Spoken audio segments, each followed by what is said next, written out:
Senator Scullion. Mr Deputy President, I rise to support the motion. There have been a great many things said about someone who was truly great. A great leader and a great activist, a legend. The danger is, however, that we in history loses sight of the fact that Mr Mandela, as he was born, was an ordinary man through who his efforts did extraordinary things. In his humble way, he once stated, "I was not a messiah, but an ordinary man who had become a leader because of extraordinary circumstances." Whilst I agree that the circumstances were indeed extraordinary, it was Mr Mandela's choices as an ordinary man that really made him anything but ordinary.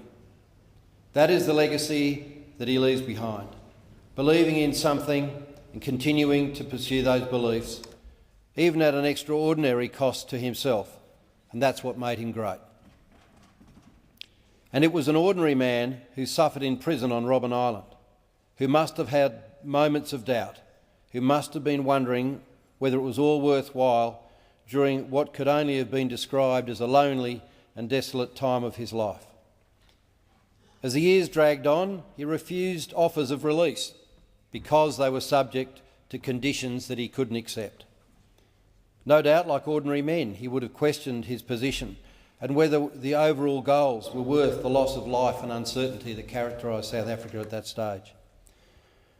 Born in 1918 in the Transkei region, Mr Mandela's early years were spent herding cattle. At the age of 9, he moved to his uncle's home. He moved away because he didn't want the destiny that others had mapped out for him, and he chose an education. He was the first member of his family to go to school. One of his teachers gave him the name Nelson. Mr Mandela, against this background, went on to study law, qualifying in 1942. In 1944, he became part of the active resistance to apartheid after the National Party, which was dominated by white Afrikaans-speaking South Africans, came to power in 1948. His views were seen, however, as treasonable.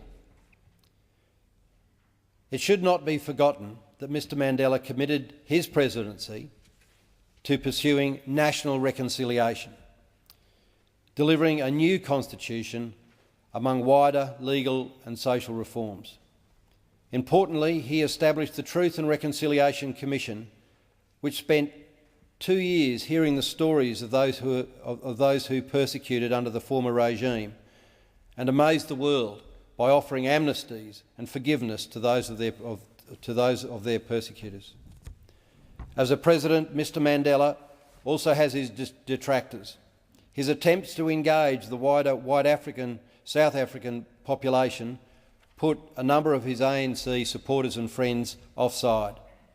Mr Mandela responded of not pleasing anyone all of the time by saying, "It helps to make you human."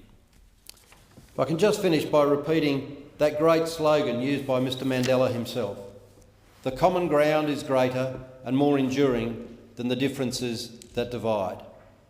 As our nation moves towards true reconciliation with our Indigenous peoples, let us never forget the truly great examples he set as an ordinary man in the face of adversity and difficulty that would have broken many other ordinary men.